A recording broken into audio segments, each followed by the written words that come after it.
Pues buenos y bonitos días tengan todos ustedes, amigos y amigas. Bienvenido al canal de YouTube Nelter de la Cruz. No se les olvide darle me gusta a su like, abajo a la campanita, ahí abajo, píquenle, púchenle. Vámonos con Tokio. Cada día enloquece más los... Buenos días. Ánimo. Bueno, vamos a informar sobre programas de bienestar. No todos, desde luego, pero sí sobre algunos de los programas de bienestar y sobre el inicio del Tianguis del Bienestar en Tamaulipas. Por eso nos acompañan tres secretarías, dos secretarias y un secretario: Trabajo, Bienestar y Seguridad y Protección Ciudadana. Pues vamos, si les parece, a escuchar el informe de Ariana Montiel sobre bienestar y luego Mara Bolaños sobre el programa de jóvenes Construyendo el Futuro y Rosa Isela sobre el Tianguis del Bienestar. Adelante. Buenos días, con el permiso del señor presidente. Vamos a informar los avances de los programas y pensiones de bienestar. Como ustedes saben, ha concluido la veda electoral y todas las actividades de la Secretaría de Bienestar y los programas en general se reactivan. Adelante. En el caso de la pensión de adultos mayores, 12.2 millones de derechohabientes ya reciben su pensión. Este año tenemos una inversión de 465,000 millones de pesos y a la fecha hemos invertido casi 218,000 millones de ellos. Se ha realizado el pago de los bimestres enero, febrero, marzo, abril y mayo, junio. Es decir, hemos cubierto ya el primer semestre del año. Adelante. En el caso de la pensión para personas con discapacidad, 1.482.000 derechohabientes ya reciben también su pensión. Tenemos una inversión para este año de 27.860 millones de pesos y hemos hecho una inversión de 14.724 millones de pesos, 1.000 millones de pesos. También se han cubierto los 3 bimestres primeros de este año, así que vamos en tiempo y forma con el pago de la pensión de personas con discapacidad. Como ustedes saben, hemos venido haciendo convenios para trabajar hacia la universalidad de esta pensión. Adelante, si nos ayudan con el mapa. Este es el mapa de los estados que se adhirieron a este convenio y en 21 entidades del país ya esta pensión es universal para todas las personas que viven en esta condición. Adelante. El programa de becas para la rehabilitación que se tiene a través de un convenio, este programa con la Fundación Teletón, ya atiende a 26.703 niñas y niños a quienes se les brindan las terapias de manera gratuita. Ya se han otorgado 2.450.000 becas de rehabilitación y de inclusión. Adelante. Respecto al programa de madres trabajadoras, 276.416 niñas y niños gozan de este apoyo.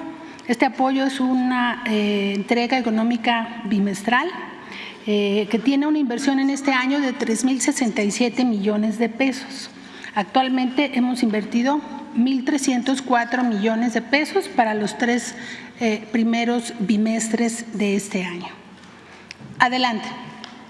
En el caso del programa Sembrando Vida, este programa cuenta con un padrón de 442.930 sembradores y sembradoras en 24 estados de la República.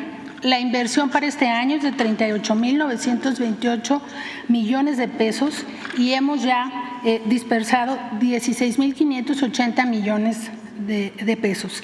En el caso de Sembrando Vida, el pago se realiza por jornal trabajado y ya hemos cubierto los meses de enero a junio, de tal manera que están cubiertos los jornales de las y los sembradores.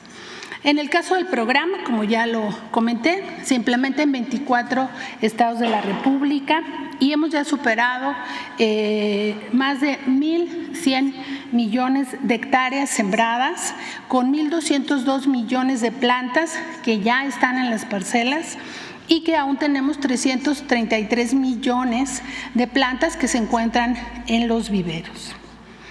Adelante. En resumen, en los programas de la Secretaría de Bienestar suman 14.4 millones de beneficiarios y derechohabientes de estas pensiones y programas.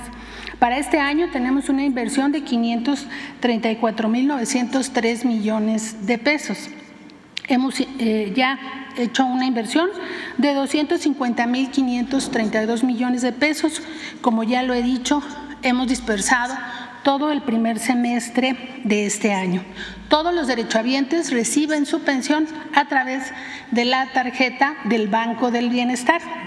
Ya no tenemos ningún pago en efectivo. Todo se hace de manera directa y sin intermediarios. Adelante. Y por último, informarles que el siguiente pago de las pensiones y los programas de bienestar se va a realizar entre el 1 y el 31 de julio. Como ustedes saben, se hace de manera bimestral. Por el periodo electoral hicimos los pagos adelantados para cumplir con toda la norma y es en el mes de julio que se realizará el siguiente depósito. Estaremos ya informando el calendario detallado, como ustedes conocen, se realizará por letra. Es cuanto. Muchísimas gracias. Allá. En este primer día de operación se visitó el municipio de Güemes. Es un municipio pequeño de esta entidad y será el primero de 17 a visitar. Ayer se beneficiaron 3.758 familias de 48.474 que estamos proyectando atender en este estado, pero igual pueden ser muchas más. Entonces, fueron 53 comunidades y acudieron integrantes de 3.758 familias y se entregaron 30.660 bienes. Vamos a estar en esta lista que se ve aquí, en el municipio de Padilla, de Hidalgo, Mainero, Villagrán, San Nicolás, San Carlos, Cruillas, Tula, Jaumabe, Palmillas, Miquihuana, Bustamante, Ocampo, Llera, Casas y González. Allí nos recibirán al Tianguis del Bienestar y acuden también de varias comunidades. El día de ayer se contó con el acompañamiento de personal del DIF de Tamaulipas y también, como siempre, nos acompañó la Secretaría de la Defensa Nacional, elementos de esta dependencia. Y se tuvieron otras acciones, por ejemplo, del DIF Tamaulipas, se entregaron árboles, semillas, alimentos, artículos de limpieza y también por parte de la Secretaría de la Defensa Nacional hicieron labor social como consultas dentales, cortes de cabello y también servicios de reparación como herrería, eléctrica, plomería y carpintería. Entonces… Gracias, presidente. Sandra Aguilera, de Grupo Larsa Comunicaciones. Presidente, el día de ayer hubo un asesinato. Mataron a una chica en Iztapalapa que ella denunció a un doctor supuestamente de la Universidad del Conde que le había hecho una liposucción mal. Lo denunció y él le mandó amenazas que si lo llevaban a la cárcel ella lo iba a pagar muy caro. Él estuvo detenido. Y bueno, salió, la fiscalía lo dejó salir hace 3 días y ella fue asesinada el día de ayer. Los familiares le solicitan que por favor se haga justicia, porque la chica hizo una carta en las redes sociales avisando que había recibido estas amenazas y que se temía por su vida, ya que la habían mandado a amenazar. Entonces, pues quería ver si nos pudieran ayudar para que se haga justicia con ella, presidente, así es tan amable. Por otro lado, presidente, tenemos una pregunta acerca de Carlos Ahumada, que fue detenido en Panamá. Entonces pidieron la orden de extradición, sin embargo no lo han traído porque supuestamente la Fiscalía General de la República no ha dado respuesta. Su hija solicita a usted y a la Fiscalía, a las autoridades, que por favor lo extraditen para poder ver a su padre y pues darle cumplimiento a la ley de las cosas que él haya hecho, pero que estén seguros de que esté aquí para poderlo ver antes del Día del Padre, presidente. Ese es de Carlos Ahumada. Tengo otra pregunta, presidente, no sé si se la hago de una vez. Es acerca del FOBAPROA. Presidente, usted nos ha dicho varias veces, hizo un libro acerca del FOBAPROA. Esta información que tengo es de un libro que hizo Mario Delgado y Marcelo Ebrard, donde publicaron el libro FOBAPROA al INPAP, en donde incluye un listado de usted que enumera 154 personas físicas y morales que fueron rescatadas por el FOBAPROA con recursos públicos. Entre ellos hay personas impresentables como Lore de Mola, Kamel Nasif, José Chedraui y empresas del grupo Chedraui. El FOBAPROA es, como usted lo ha dicho, el mayor fraude al erario público en la historia de México. A pesar de su lucha por muchos años, no se ha hecho justicia, presidente, al pueblo de México. Yo le quiero preguntar, presidente, ¿qué va a pasar con estos personajes que fueron beneficiados por el FOBAPROA? ¿Si va a haber algo o si van a seguir en la vida pública, en cargos públicos, porque muchos tienen cargos públicos y políticos para tener impunidad? ¿Qué va a pasar con ellos, presidente? Esas son mis 3 preguntas. Gracias. Bueno, acerca de lo primero, tú puedes, por favor. Y también lo segundo, Lo de la Ahumada también, gracias. Sí, gracias, presidente. La cuestión sobre el caso que usted presenta, con mucho gusto, por instrucción del presidente, lo vamos a atender y le vamos a dar respuesta. Gracias. Enseguida se comunican de mi equipo con usted para tener todos los datos en específico y darle la atención que usted solicita a la víctima, a la familia de la víctima, y hacer la investigación. Trabajamos muy bien con la Fiscalía de la Ciudad de México y vamos a apoyar en las investigaciones y atender a las familias de las víctimas. Gracias, secretaria. Del otro caso que usted señala, en virtud de que había un amparo, se informó a la Fiscalía de la Ciudad de México y a la Fiscalía General de la suspensión de la orden de reaprehensión girada en contra del sentenciado. O sea, había una orden de reaprehensión, se amparó contra esa orden y pues no se puede cumplir esa orden, no se puede aprehender a esa persona porque tiene un amparo. 2, también se especifica que en algunas otras causas ya prescribieron. Entonces, eso es lo que legalmente corresponde y esa es la causa por la que no hay una orden de extradición. O sea, está prendido ilegalmente, no debería. No, yo no quiero entrar a fondo porque es la Fiscalía la que nos ha dado esa información. La Fiscalía de la Ciudad de México y la Fiscalía General de la República no tenía materia para pedir una extradición porque estaba amparado contra cualquier orden de reaprehensión, en suma, ¿no? Cosas y detalles sobre el litigio no los tiene el gobierno federal. Eso se lleva en la Fiscalía de la Ciudad de México y en la Fiscalía General de la República. Muchas gracias, Gracias. secretaria.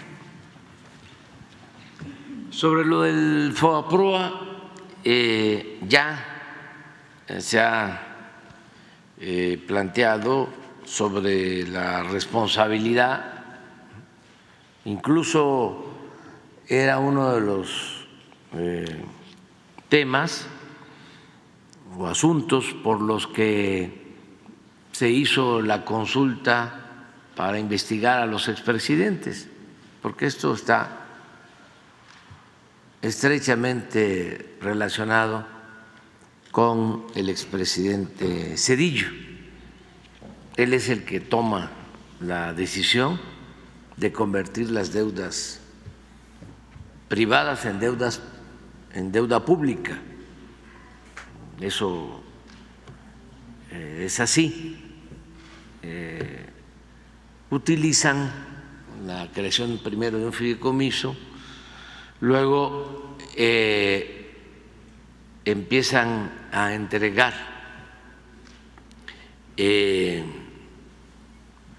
pues pagarés a todos los rescatados y llevan a cabo esa transferencia. Incluso lo hacen de manera ilegal, porque para la contratación de deuda se tiene que pedir autorización al Congreso. Y esta operación de rescate de grandes empresarios, banqueros,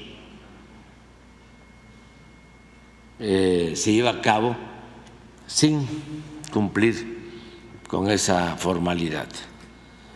Estamos hablando de que originalmente el mismo expresidente Zedillo informó durante su gestión, en el segundo año, que iba a costar el rescate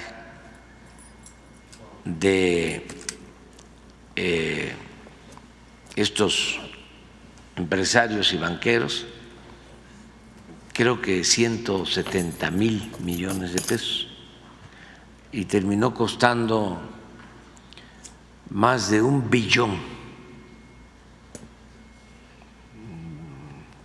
nada más el rescate, lo que asumió de deuda el gobierno como deuda pública. Y a partir de ahí se empezaron a pagar intereses y el monto, un día vamos aquí a pedir información al IPAP, de pago de intereses es de una cantidad equivalente, otro billón, hasta ahora, si no es que más. Y se tiene todavía la deuda original. Desde que se aprobó lo del FOBAPROA, que se legalizó con los votos, eso ya lo puedo decir, del PRI y del PAN, un 12 de diciembre de 1998, creo. Se han venido destinando del presupuesto público alrededor de 40,000, 50,000 millones de pesos cada año para pago de interés de esa enorme deuda. Y va a llevar más tiempo. Se quería revisar eso para fincar responsabilidades, pero acuérdense de que se convocó a una consulta a los ciudadanos y sí, la mayoría de los que participaron pidieron que se investigara a los expresidentes por este caso y por otros, pero no se llegó al 40% de participación, que es lo que establece la ley para que una consulta tenga validez. Entonces, nosotros cumplimos, pero pues la gente no tuvo la información suficiente, no quiso participar. Además, hubo un bloqueo de parte de los legisladores de oposición y del bloque conservador que llamaron a no votar, que la gente no participara. Ven refrescar esto, ¿no? Creo que fue en el 2020 cuando se llevó a cabo la consulta. También es cierto lo del listado. Sí, usted lo hizo, ¿verdad? Porque sí, viene en el libro. Es un libro que se llama FOBAPROA, Expediente Abierto. En el caso de los Loret de Mola hay que revisar porque hay un grupo empresarial también con esos apellidos en Yucatán. Kamel Nasif, José Chedraui son los que… Sí, ellos sí, pero en el caso de Loret de Mola puede ser, no creo que sean los periodistas, ni el que fue gobernador ya afinado, el abuelo de Carlos, el periodista, el papá de Rafael, que es el papá de Carlos. No creo que sean ellos. Hay un grupo, Loret de Mola, que tiene gasolineras, pero tampoco puedo afirmar que son ellos. Sí está esa lista y sí se sabe. Es más, el IPAP tiene toda la información de quiénes fueron rescatados con el FOBAPROA. Hubieron empresas constructoras, por ejemplo, se rescató a una empresa de la construcción,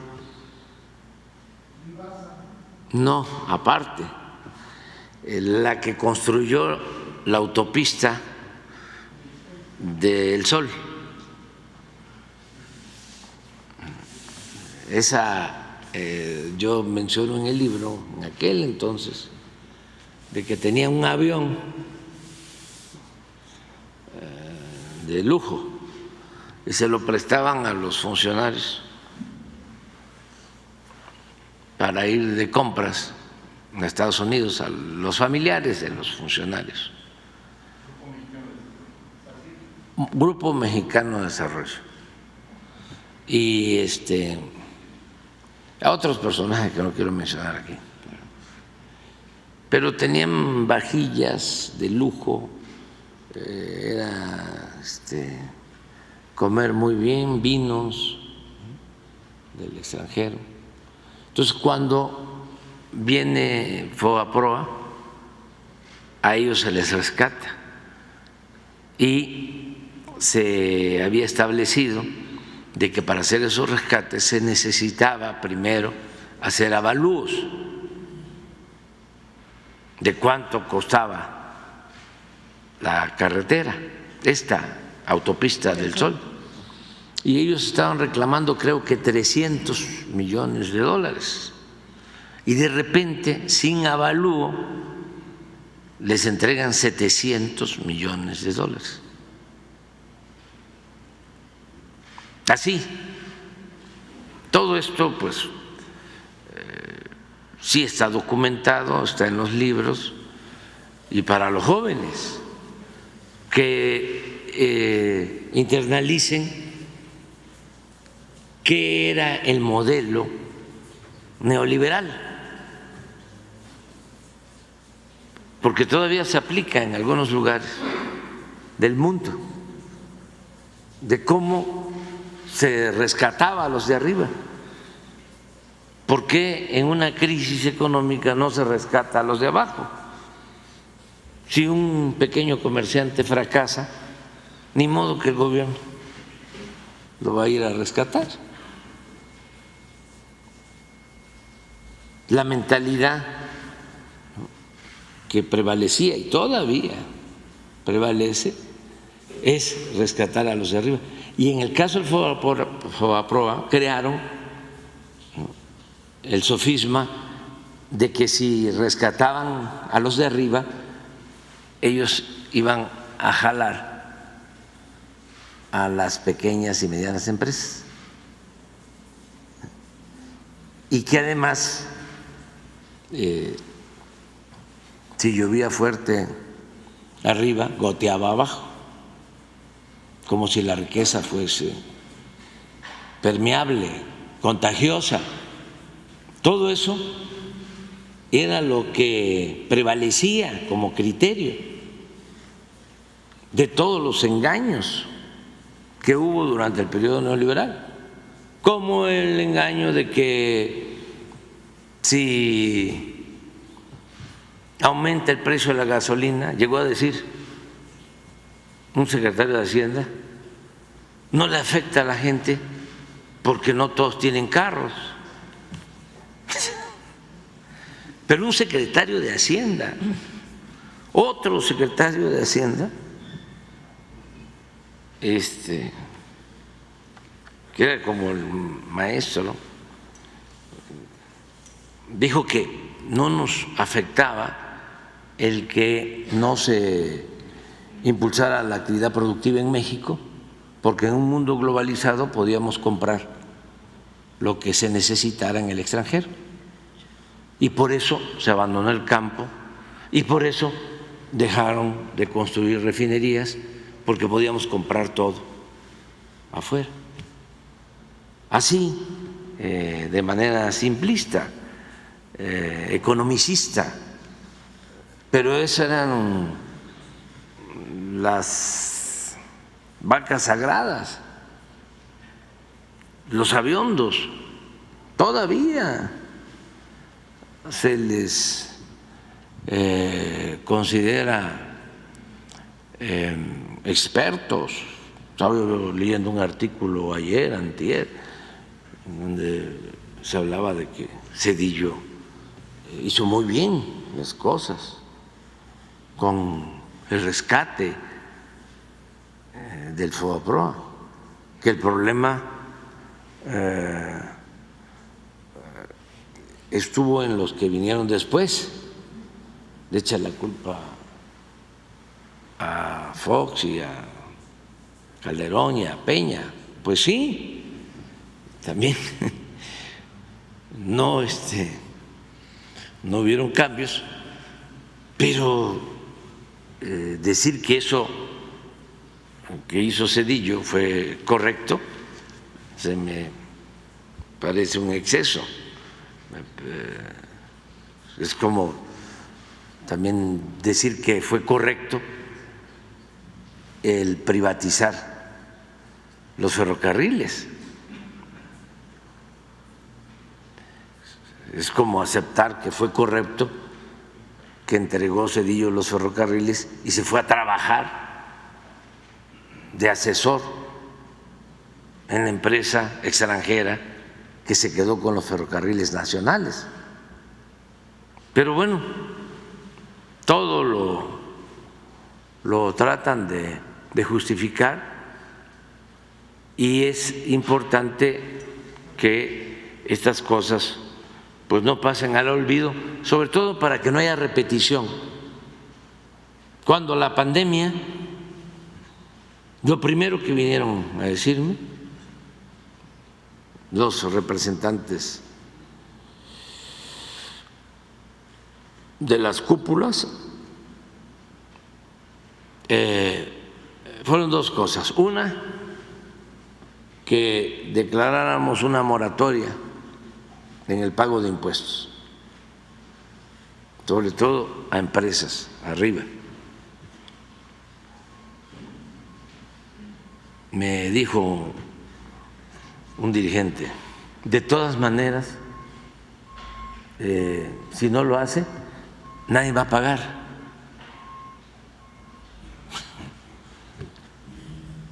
Pues no acepto eso. Afortunadamente todos pagaron y están pagando muy bien, y tengo que agradecerle a los contribuyentes de México porque tenemos buenos ingresos y eso nos ha ayudado mucho. Y lo otro es que teníamos que solicitar deuda para apoyar también a las empresas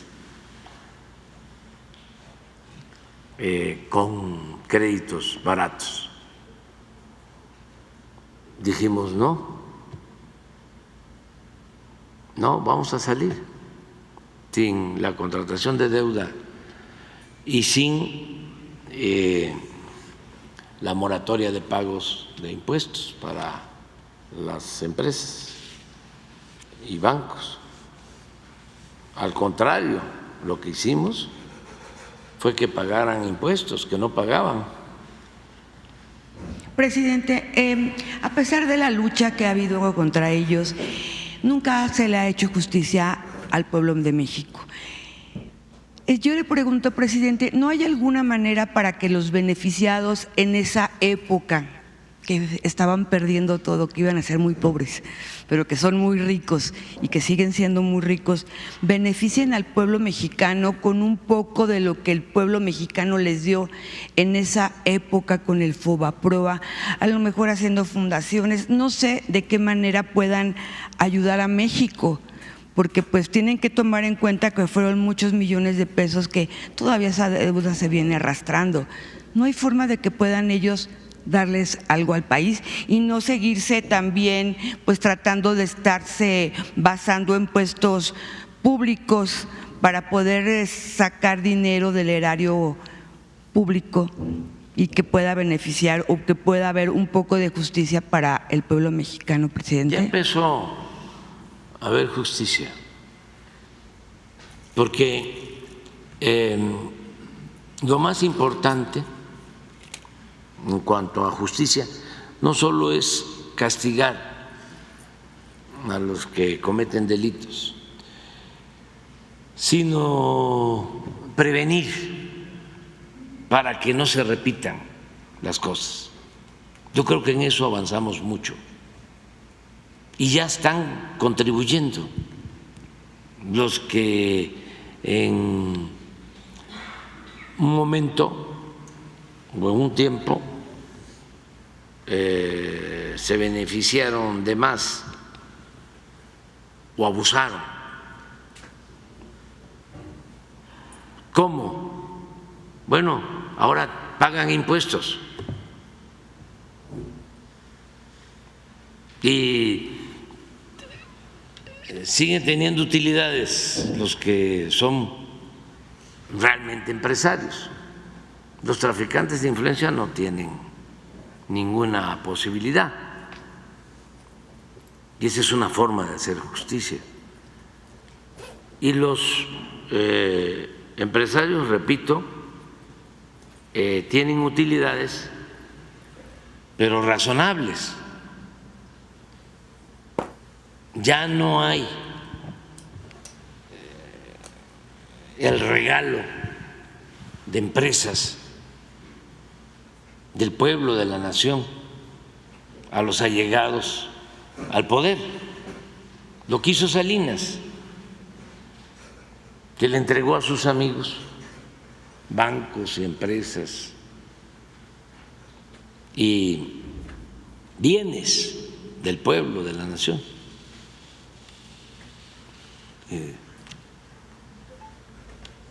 Simulaban de que, por ejemplo, iban a licitar, lanzaban una convocatoria para una subasta, para ver quién se quedaba con un banco, pero todo era falso.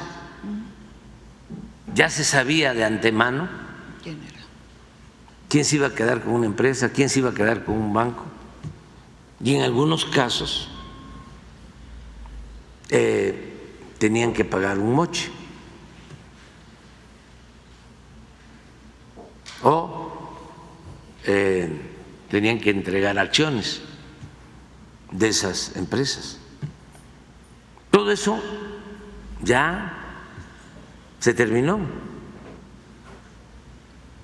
Entonces sí hay justicia, y lo más importante de todo es que como cambió esa política de saqueo, de pillaje,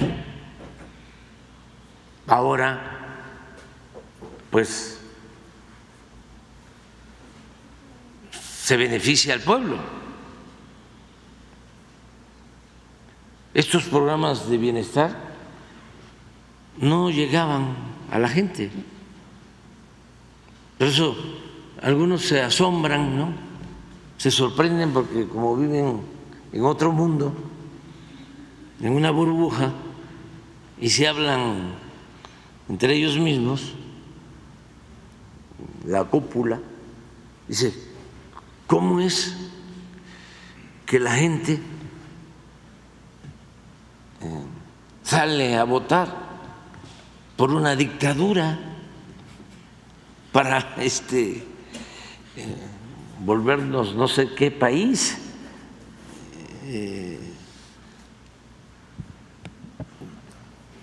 Cosas así, pues. Si el presidente tiene pacto con los narcos,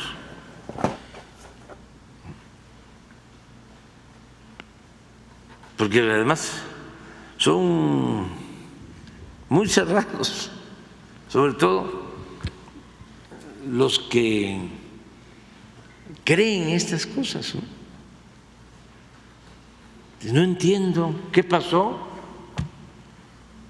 Pues qué pasó, que la gente se da cuenta, siempre sabía de que imperaba la corrupción, pero ahora lo puede constatar porque no recibía nada de su dinero, porque el presupuesto es dinero del pueblo, y está recibiendo apoyos. ¿Cómo no vas a ver una familia de un joven que, como lo acaba de explicar Marat, en 5 sexenios, todo el periodo neoliberal, destinaron 7,000 millones de pesos a los jóvenes? 7,000 millones. Y en vez de atender a los jóvenes, el que fue rector de la UNAM, Narro, acuñó o copió y difundió la frase despectiva, discriminatoria, de que eran ninis los jóvenes, que ni estudian ni trabajan, y ja. El rector de la UNAM. Por eso la decadencia fue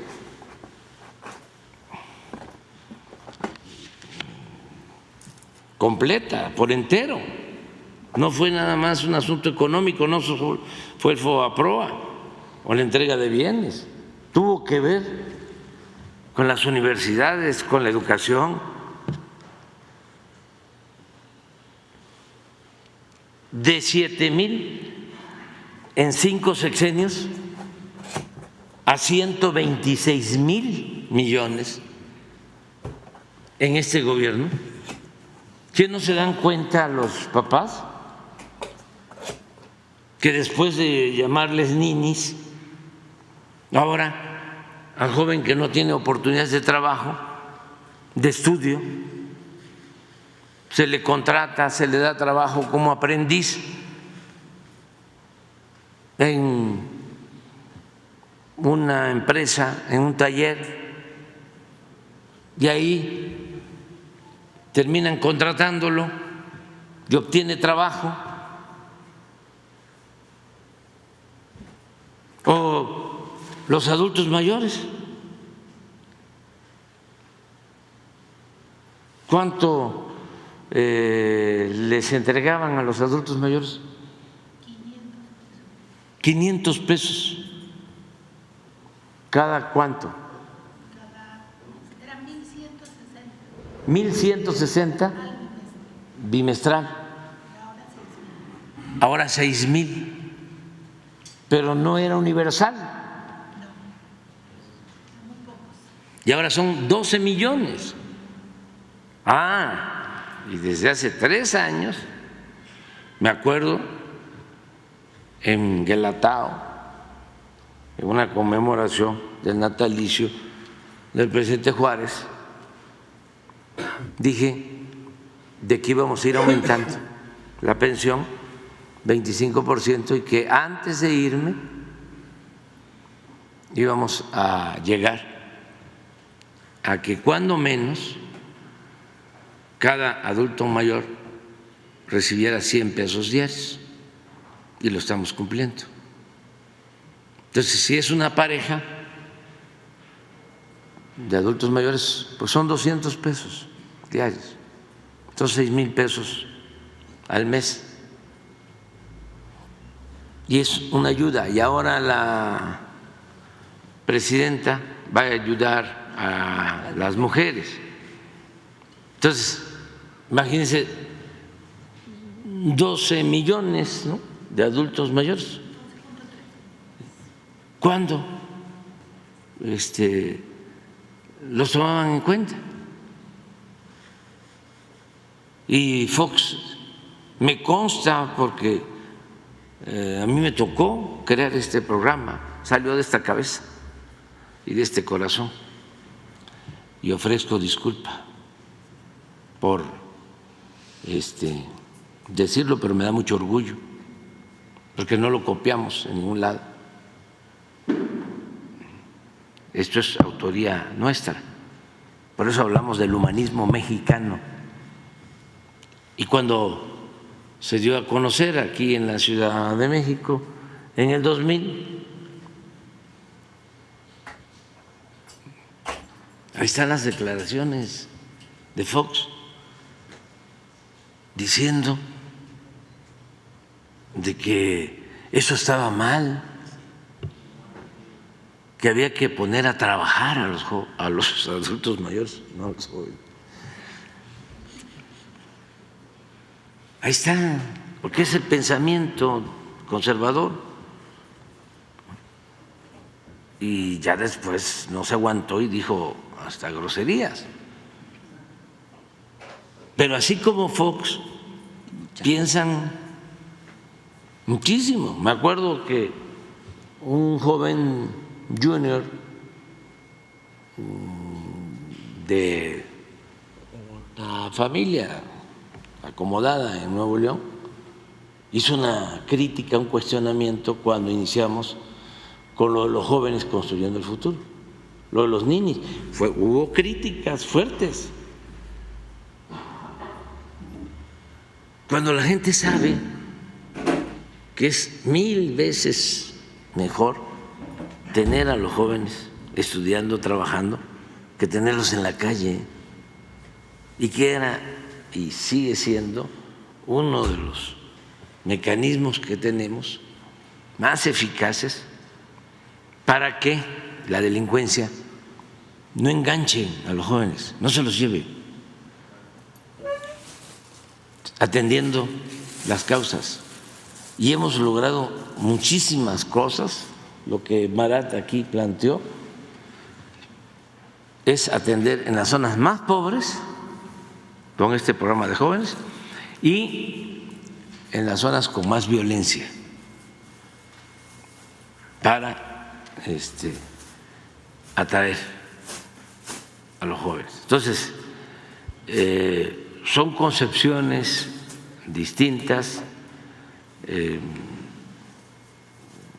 y es natural que haya dos formas diferentes, ¿no?, de concebir el mundo y de atender los grandes y graves problemas nacionales. Claro, el conservadurismo inventa, ¿no? Si le das apoyo a los jóvenes o das apoyo a los pobres, entregas apoyo a los pobres, pues es populismo, es paternalismo. Si rescatas a los de arriba, pues es fomento, no es populismo.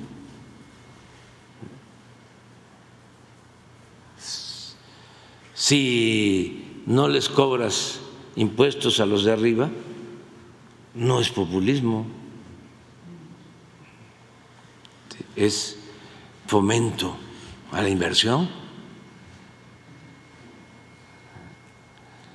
Entonces cada quien tiene su manera de ver las cosas. Gracias. Hay que respetarnos, pero nosotros pues vamos a seguir manteniendo estas ideas que consideramos fundamentales, porque además eso es el humanismo mexicano. Gracias, presidente. Aprovecho para darle las gracias a la doctora Claudia Sheinbaum, a la presidenta electa, porque las mujeres, justamente por lo que usted acaba de mencionar acerca de la pensión, muchas mujeres se mantienen sufriendo o padeciendo con sus esposos o sus parejas por no tener una autonomía económica, y eso les va a ayudar mucho, y yo le mando dar las gracias a la doctora Claudia Sheinbaum, la presidenta electa.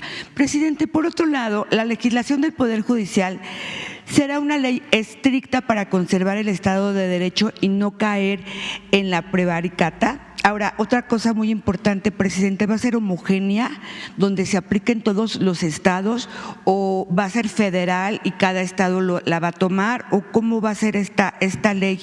También quiero saber si tendrá una penalidad alta para que no caigan en el delito, y si los jueces, magistrados, serán ministros, van a volver a poder aplicar para ser tomados en cuenta para esta elección.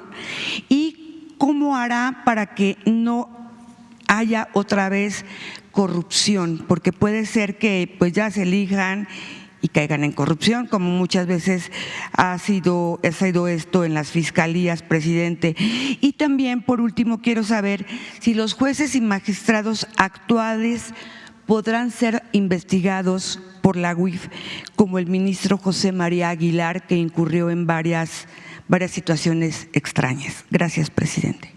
Bueno, ya hemos hablado bastante de eso.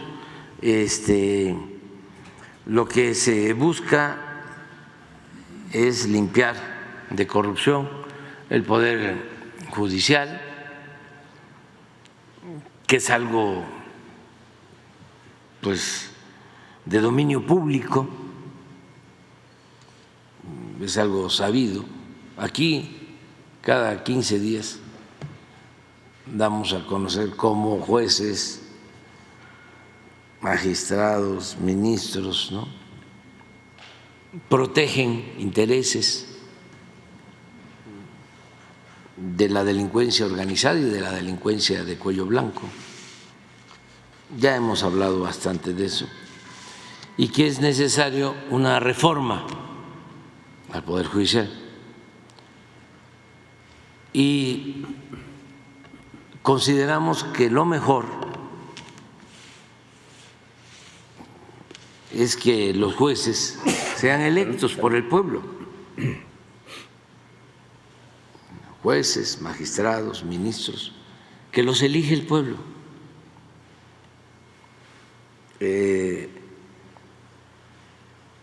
No hay nada perfecto, nada.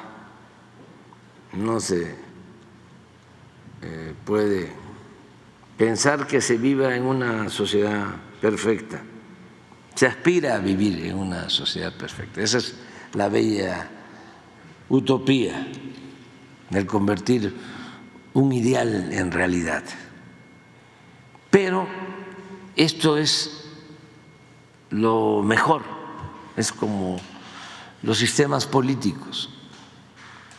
Está demostrado que el mejor sistema político, aunque no es perfecto, es el sistema político democrático, de todos. Desde luego mejor que la dictadura, que la tiranía, que la oligarquía y que otras formas de gobierno, la democracia, el poder del pueblo. Entonces, vamos a recurrir en este caso al método democrático, que es el pueblo el que decida, el pueblo soberano, el pueblo que es el que manda, para que los jueces actúen pues como servidores públicos, que no estén al servicio de una minoría o de un consorcio económico, financiero o de potentados, que estén al servicio del pueblo, que no le deban su cargo más que al pueblo, para que no sean empleados de nadie, sean servidores públicos, siervos de la nación. Esto va a ayudar mucho. Entonces el juez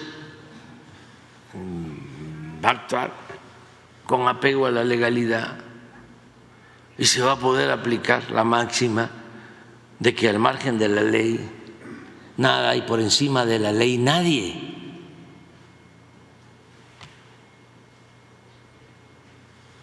Pero no como ahora, que todo es dinero. Poderoso, caballero, don dinero. Entonces, el que tiene dinero es impune y solo se castiga al que no tiene con qué comprar su inocencia. Estamos mal en eso. Entonces se presenta una gran oportunidad para llevar a cabo esa reforma al Poder Judicial, porque también la gente sabía que se iba a votar no solo por el presidente municipal, diputado local, por la gobernadora, el gobernador, el diputado federal, el senador, la senadora, la presidenta, sino se iba a votar para que se pudiesen hacer reformas a la Constitución, porque de manera muy clara, además,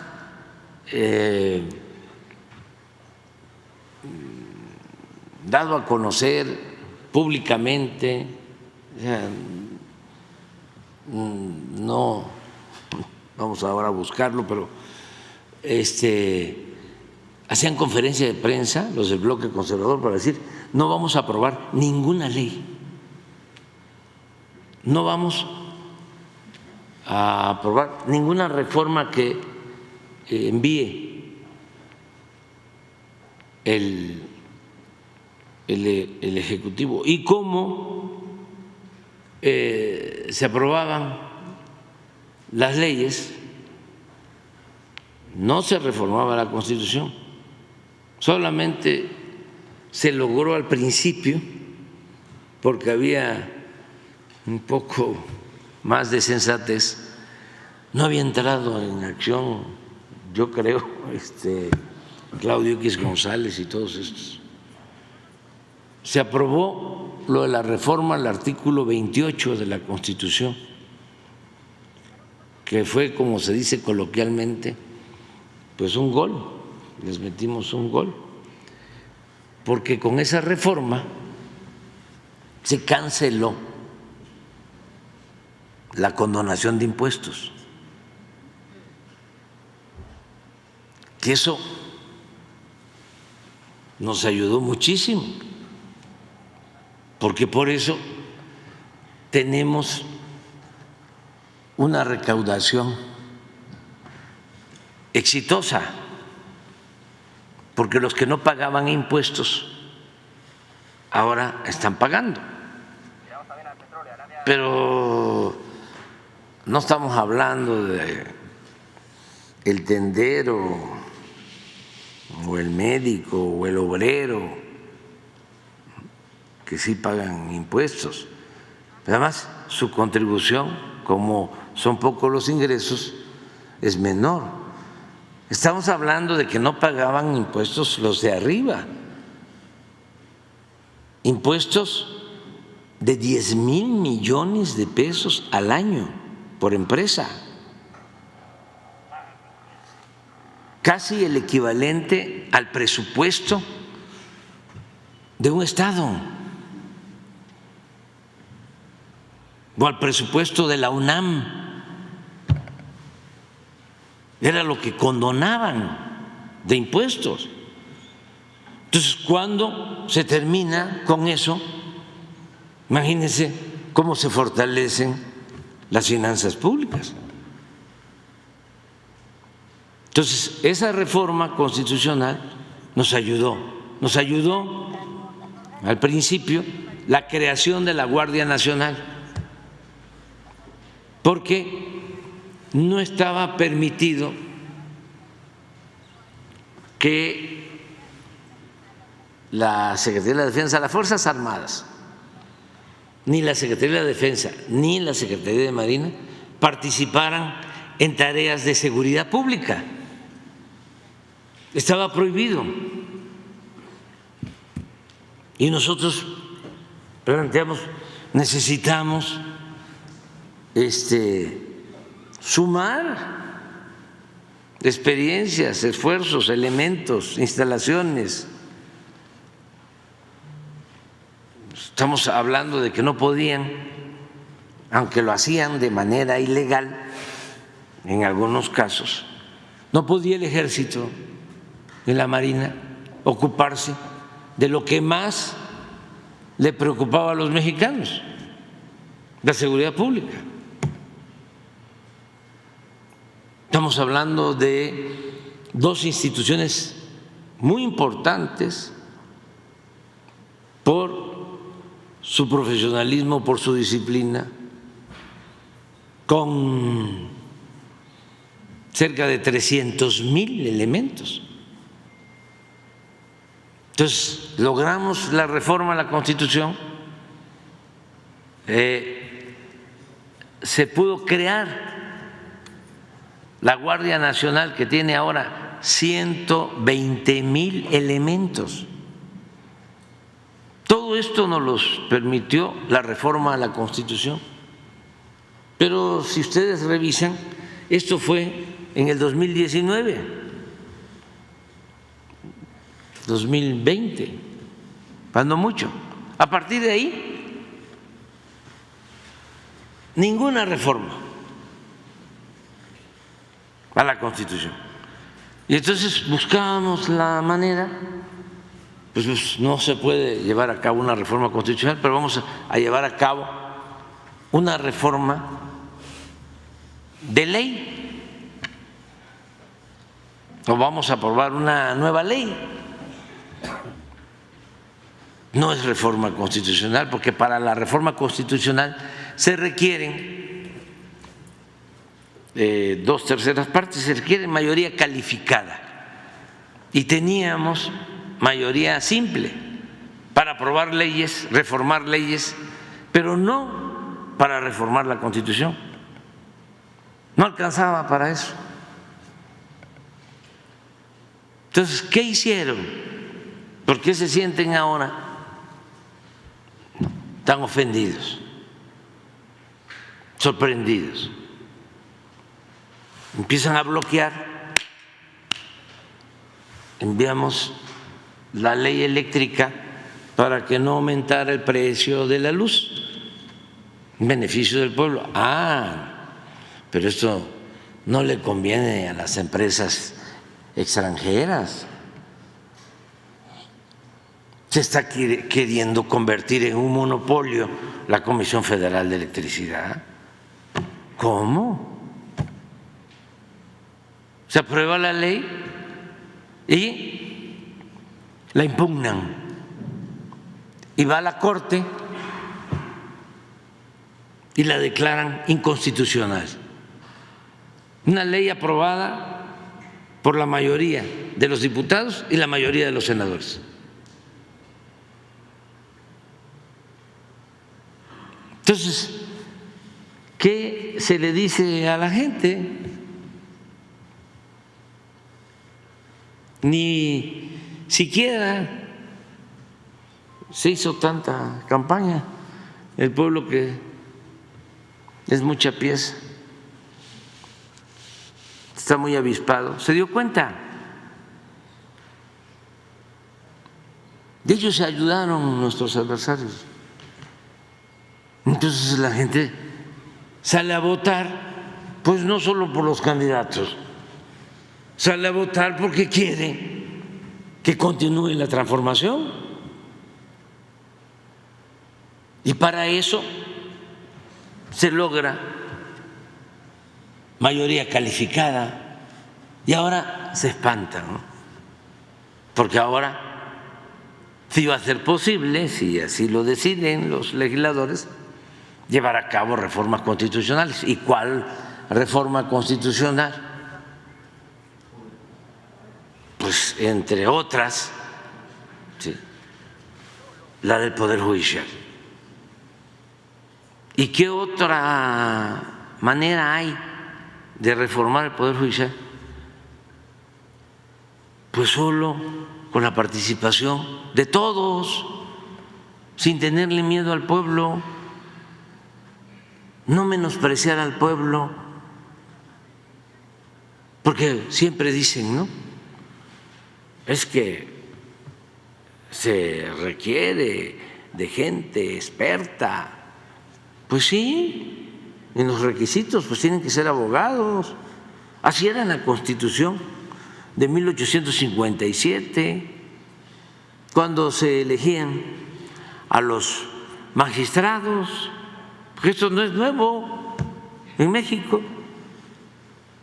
Se tenía que tener pues una profesión de abogado, así era, así estaba en la Constitución.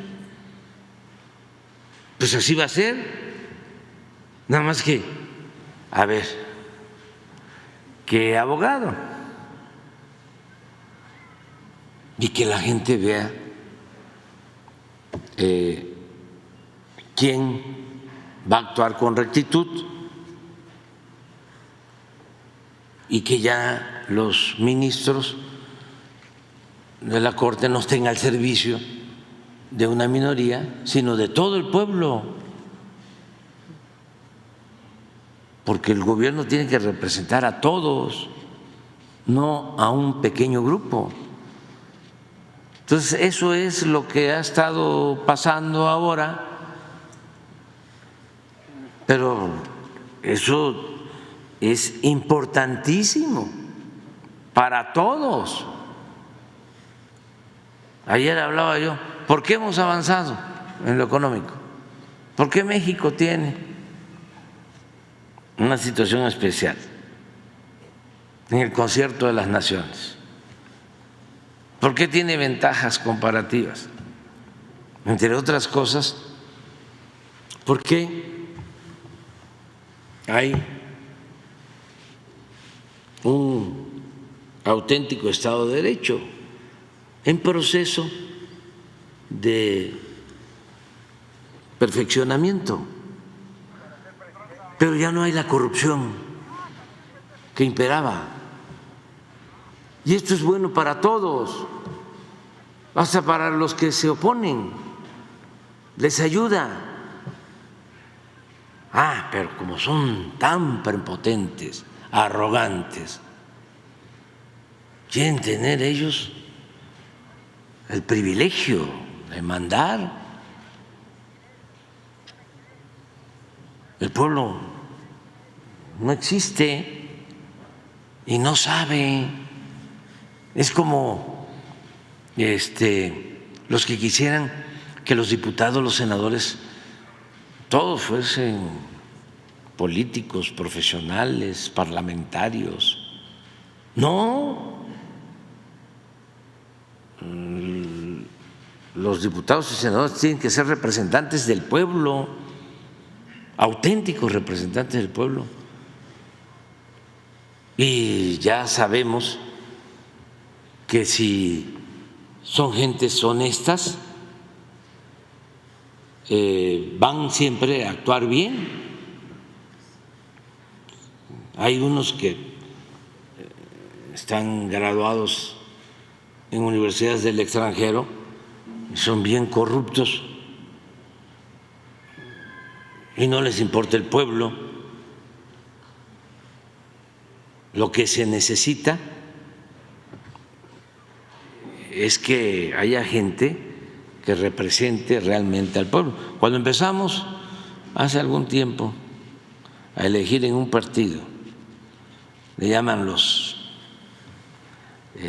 técnicos exquisitos, los que hablan físico le llaman insaculación, y es un sorteo.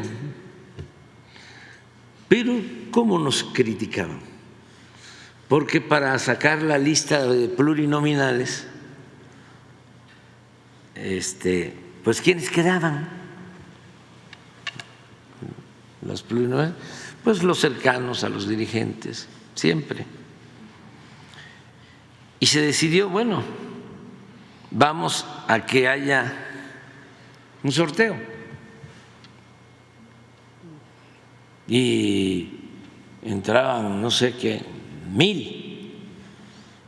Entonces,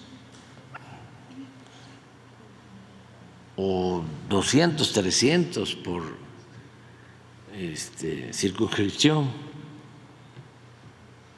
por distrito se repartía.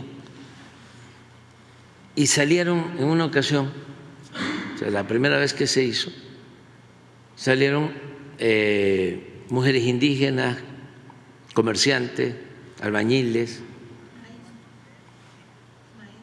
maestros, que van a traicionar todos, no van a saber. No traicionó ni uno solo y se portaron de manera muy digna. Es la primera legislatura que tuvimos en el movimiento partido que todavía pertenezco, aunque tengo licencia y ya me retiro, ¿no? Pero muy buenos, incorruptibles. Los políticos profesionales, esos parlamentarios, no, dolor de cabeza. Viene una votación y, bueno, les daban moches, les daban a cada uno su presupuesto. ¿Qué tiene que hacer un diputado construyendo banquetas o una unidad deportiva o una casa de cultura? Pues para tenerlos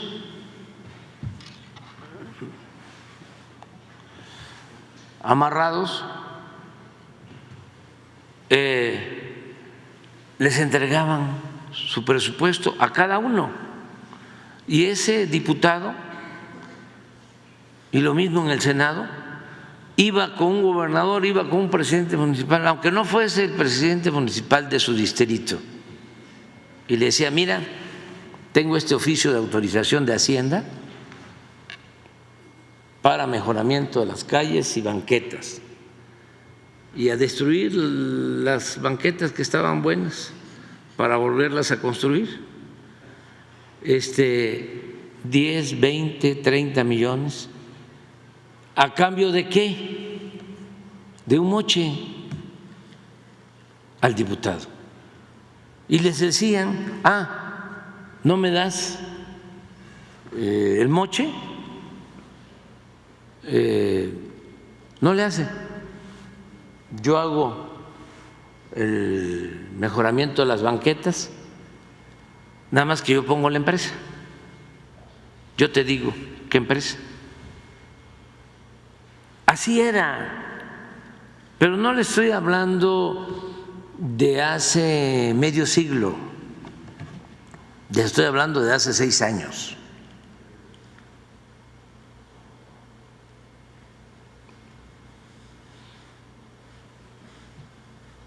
Y otras cosas, por los votos.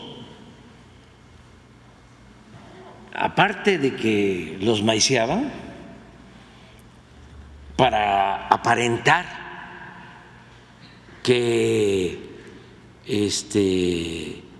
no traicionaban a sus partidos o a las causas que supuestamente defendían, los mandaban de viaje cuando se iba a votar algo importante.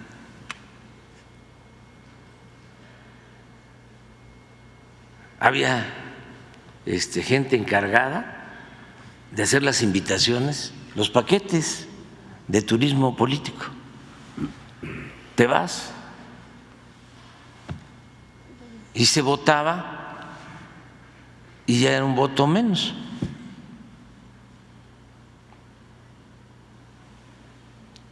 Así era. Entonces, ¿qué se necesita en todo?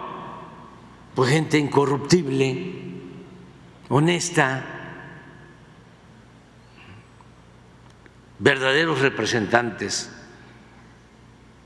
del pueblo.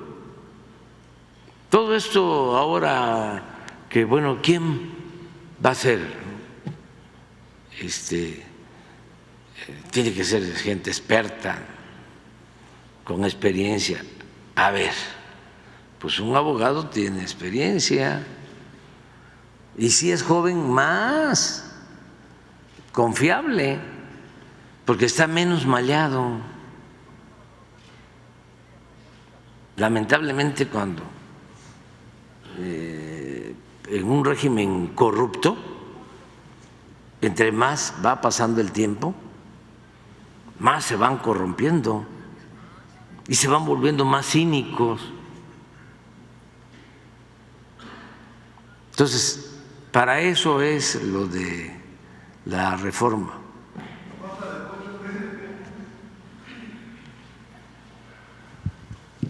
Presidente, buenos días. Soy Fanny Martínez y buenos días a todos los presidentes.